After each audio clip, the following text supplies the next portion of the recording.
Welcome to the report for Tiger Mountain, ladies and gentlemen. David Thrussell is here. Thruster, it's been a while. Pleasure, as always. It's 2024 and it is April, so stick around and listen.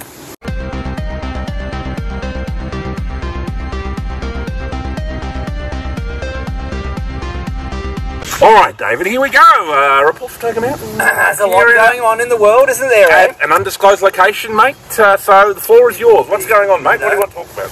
Well, we've reached this interesting point, haven't we? You know, we've been through, let's just say, roughly 3 years of hell. Yes. Okay, I think it's fair to say that to the folks at home. Yep. It appears on some level that they've taken the shackles off a little bit, you know, back, yeah.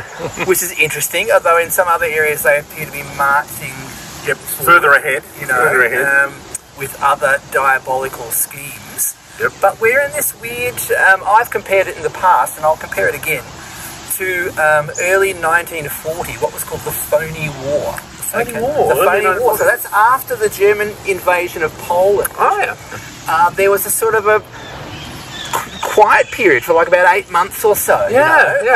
People called it the Phony War. Where you're at war, but no one was attacking each other. But it's eerily silent. But you know, people are getting ready. Something's about to, the dam's about to break. Oh, yeah, no, I've heard about the Phony War. Yeah, no, I remember that because, they always say that, in 1939, Hitler started the Second World War by invading Poland. But I remember I always brought up to people, hang on a minute, who declared war on who? And I remember doing this in grade when I was like about 8. Yeah. And they said, well, actually, it was England that declared war on Germany. I go, hang on a minute. Then, isn't that, anyway, we won't get into that. And Russia attacked Poland from the east, which nobody ever talks about. Correct. But let's not get into that. Let's not get into that either. It's the second year. So many things we can't talk about. It's the second year anniversary of, like the Ukraine war. So that started 2 years ago, just when COVID was winding down, just when the restrictions began to be dropped and, they've been vaccinated. Let's have a war. They thought, wartime. So obviously they provoked Russia enough that Russia took the bait and away they went. And obviously recently, we've had the troubles in, it's more than trouble, let's be fucking honest, that's been going on in Gaza with our Zionist friends, Jewish Zionist friends over in Israel, going hell for leather, hammer and tongs, wiping out Gaza, which they appear to want to obliterate the whole thing. So it's not turn it into a car park, basically. Well, probably more shopping malls and nice beachfront properties, right? Sure, yeah. And they want to put some kind of pipeline through it, I've heard. Look, there's all sorts of rumours, isn't there? I mean, we're not in a position, I would argue. Krishna's even come out, I have heard this rumour. Krishna's come out and said there'll be a lovely pipeline going straight through there, Yeah. So I think Trump might, David is somebody he's a Trump doubter, ladies and gentlemen. I know some of the people who watch this show are going to be shocked. But Thruster thinks maybe Trump is control the position or at least in on it to some extent. Yes and no. Yep. Okay, now I think ultimately, and I did suspend judgment on this because, I don't know everything, okay? It's news. Newsflash. There are all sorts of possibilities. The world is a weird and wonderful place, Yes. But as you know, I've reserved judgment about Trump in some ways. I'll confess, I enjoyed. He gave me a lot of laughs. I'm sure he's good fun. There's no doubt about that. And he had all the right enemies. Yeah, they do seem to be extraordinarily upset, and they still seem to be doing everything they can. Yes, but I did, in the back of my mind, I always had this nagging doubt: is this just part of the theatre? Is this part of the wholesale dividing of society? I think it works. And I do have my questions about this whole sort of occult theatre game that appears to go on in my mind with this whole. Let's be straight on forward about it. This whole democracy thing, this democracy thing. I think it's really way past time that we asked really, really deep questions about our supposed democracies. And you raised the situation in Gaza, which I think is absolutely diabolical. But I would make a point about that. Amongst the many points that you can make, is in the general population. There's a real distaste for what's happening in Gaza. Yeah, there is. Across the people board. hate it. People left and right. People don't like babies being murdered. No, the hospitals being blown up. Okay. Aid workers being blown up. Yes, and I think that's fair enough. Even the Labor Party were a bit upset recently, and you've got to really piss them off. That's right. But so you've detected, and I've detected it. There's this broad dissatisfaction with the Gaza situation across the general public. Okay, and yet in our supposed democracies, here in Australia, in the US, Europe, wherever, this general dislike of what's happening in Gaza translates into nothing. Crickets, essentially. There'll be a bit of mouthing of this and that. But nothing is done to actually stop the violence. Nothing is done. Recently I've been posting and we've seen this in a lot of areas, actually. We've seen this all over the thing. This democracy project, it's time, it's way past time that we called it. It's a fraud. It's a scam. It's a total scam. And this is why I link it back possibly to the Trump thing, to this sort of occult theatre realm where you've got these, it seems to be that they've wanted to Judy puppets. They've wanted to really be divide America, and in a sense, Trump is perfect for that because he's so divisive a figure.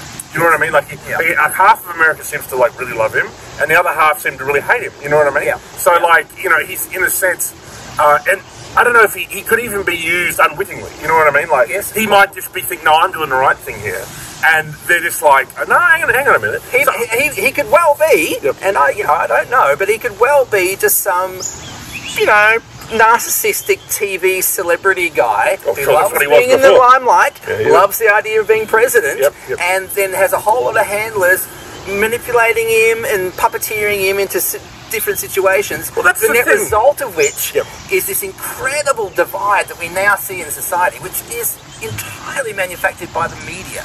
And the media is, it's an occult operation, the media, isn't it? It's an absolute manipulation. It's a puppet show. The whole thing that they do constantly is about manipulating the public.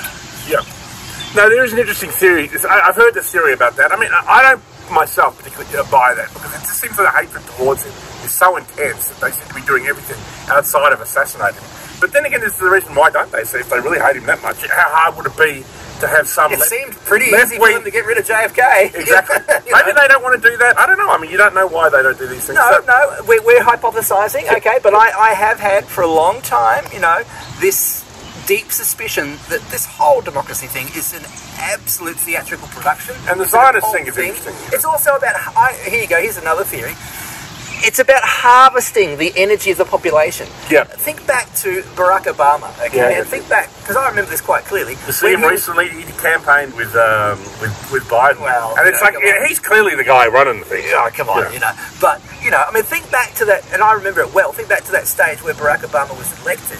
There was this deep hatred in a lot of the population for George W. Bush because of Iraq and various other things, which were despicable things, there's no doubt about it. And then this marketing campaign, this incredible marketing campaign came out of change you can believe in, for example. That was one of the slogans. And nothing changed. Well, think about that slogan. They're telling you right there, as part of their occult operation. Change you can believe in. Change that you can believe in. You're not going to change.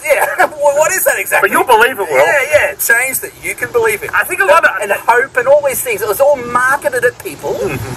Oddly enough, it was under Obama that, it got worse, didn't it? It got worse.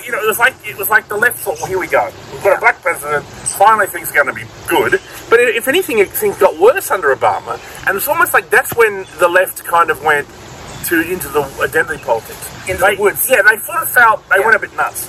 They sort of went a bit crazy, I think. And then they got into the woke, and, and then all that stuff to do with economic equity and helping the local working class. That just went out the window. It's like they just decided they could never affect it. So, on some level, you could construct a theory that this is all a sort of occult theatre operation. Look at this. If you pull back, you can make the threads out in there of an incredibly deep sort of black magic manipulation of the public mind. What I wanted to say about the Obama thing, and there's a lot you can say, obviously, but also just as far as sort of the energetic harvesting of the people, their hopes and aspirations. People were so emotionally, a segment of the population was so emotionally invested in this figure as a sort of new saviour. It's a bit like Donald Trump in reverse in a lot of ways, that they invest all this energy and hopes and dreams and aspirations in this figure that's sort of harvested and used. And you see how they operate too. someone can begin, you know what I mean? I think some of these politicians, I don't exactly know who, but some of them appear like they at least mean at least part of what they're saying, and then along the way they're compromised. And we all know how they operate. They operate through blackmail, they Epstein, or they operate through bribery, or they operate through, like, with Trump, with the Kushner, who's like the, he's like the nephew, who set up the whole Abraham Accords and everything, and he's the guy, pushing, to Trump, Israel can do what it likes in Gaza. You know what I mean? So, it's extraordinary, what's going on. But the far left at the moment is kind of, strangely enough, on the same page as the far right. You know what I mean? I've been leaving comments on Clementine Ford, and she's actually liked the odd one. You know what I mean? I can't believe it. You know what I mean? It's interesting. But, like, it's like they still can't see, though, that the by their own rules, won't they get her cancelled? By their rules, if you like. This is what's interesting about Clementine Ford, and why I actually started looking at her page recently, is because she got attacked by a group of Zionists. It's called the Z600 leak, right? And it's impossible to find on the internet. I've tried to find it. Because she posted a link on her page, and that's when someone said, "I'll go have a look at Clementine Ford's page," because she's posted a link of 600 Zionists in media and in the arts who were attacking left-wing journalists who were pro-Palestinian. And I thought, well, this is incredible. So this is like basically who the cabal is, right? And I tried to find it, impossible. Every time I was like, oh, someone's put it here, an hour later it was gone. And this is scrubbing from sites that are, no one can scrub things from these sites, but it was disappearing. You know what I mean? Extraordinary. So I don't know, someone probably does have this list. I think Clementine Ford has the list. You know what I mean? But like, I did see someone who had seen it, and they did a summary.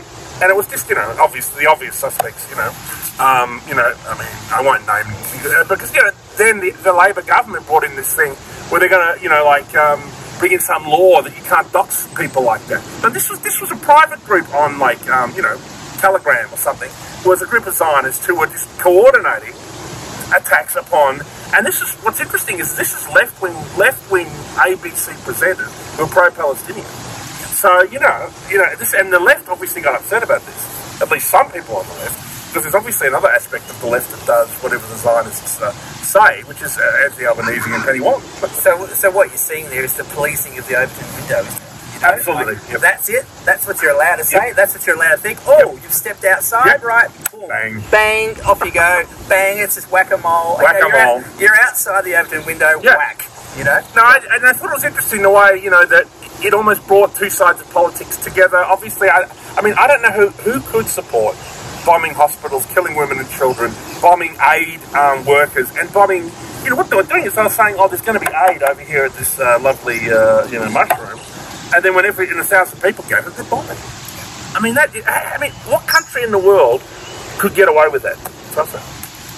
I can only think of one. The State of Israel, mate. Maybe that's part one, because we're going to check the thing, And then obviously when this goes to here, we'll be off YouTube.